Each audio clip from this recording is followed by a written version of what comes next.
What's going on, everyone? I'm Hunter Dole here from Philly Insider Podcast. We've got our free agency videos coming out now, starting off with Trea Turner today. Obviously, he's been an all-star the last 2 years. He's a 2019 world champion, 2021 All-MLB second team, 2021 NL batting champ, 2022 Silver Slugger Award, a two-time National League stolen base leader, and he has hit for the cycle on 3 separate occasions. That's pretty incredible. Just an amazing resume, a career 29.7 WAR.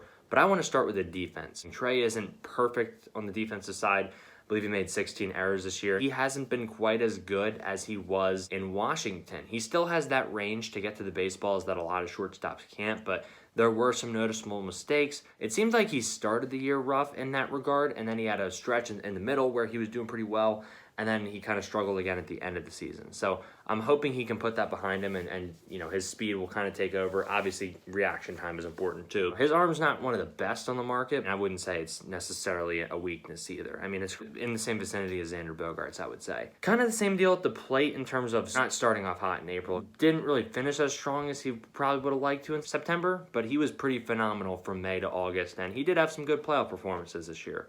I'm not very concerned about those slow starts because even in those slow starts, he was still producing. I think the best thing about him is he gets the bat around to the baseball when most guys can't. Reaches on infield hits, swinging bunts with ease, that's not going to be a problem. So he gets those extra hits that other guys don't.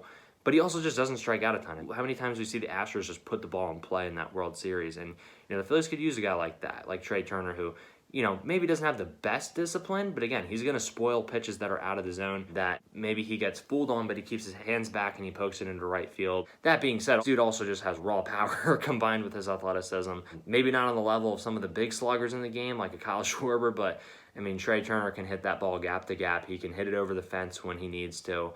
It's insane how fast this guy is and how much power he has, in just considering the fact that he's probably the most athletic guy in the game right now. Breaking balls, off-speed stuff, low and away, or, again, those are going to be spoiled. He hit curveballs and changeups all year, and he took advantage of fastballs when they're in the zone. The slider was the only pitch I saw was a little bit of a struggle, but his track record suggests that's not going to be something that's going to be a continual issue.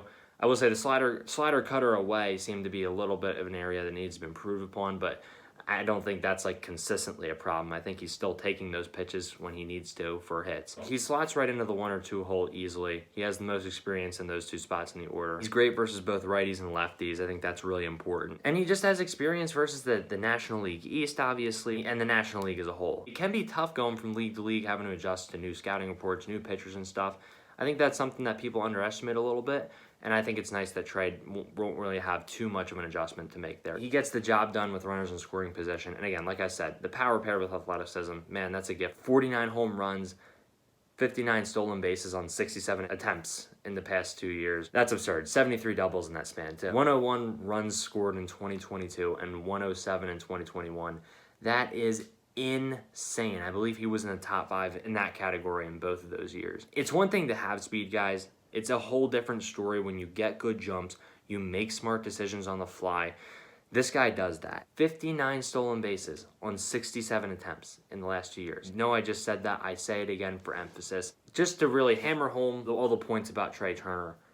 The guy's only missed 17 games in the last 3 seasons.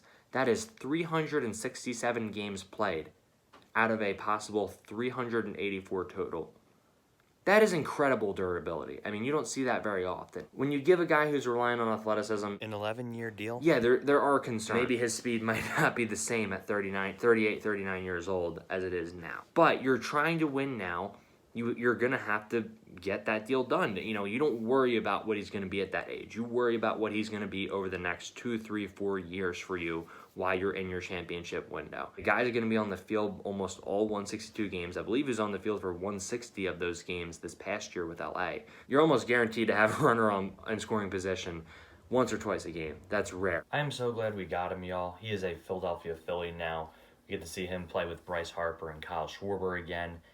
And yeah, I think he wants to be on the East Coast. I'm glad he's back here. I think that might make a difference. I'm not sure he necessarily wanted to be over there in LA. I think he definitely gave his all there. But I do think, that error he had in the postseason, some of the things that happened there, I think that he's going to be better in Philadelphia. Sometimes that first year in the contract can be tough, and I'm not ruling that out. We saw that with Nick Castellanos firsthand this year, but I do think that Trea Turner is going to be a difference maker for us, and even if he has a down year in his first year in the big contract, I still think he's going to be a big contributor for us. So I cannot wait to see him get out on the diamond for us and playing shortstop every day, doing that signature slide, but for us in a Phillies uniform this time. That's going to be awesome, and I'm really excited to see him in Citizens Bank Park on opening day. I'm also really glad it was a fairly team-friendly deal. I thought he was going to set the shortstop market from anywhere from 30 to 37 million, and he took a $27 million deal. He wanted to be here. It's going to help us to sign guys down the road. Within a few years, that's not even going to be that expensive. And honestly, right now, it allowed us to go get Taijuan Walker and Matt Strom, and we still have some money left over before we hit that second threshold. So it made a huge difference for us, and that could really pay dividends for us down the road. Yeah, that's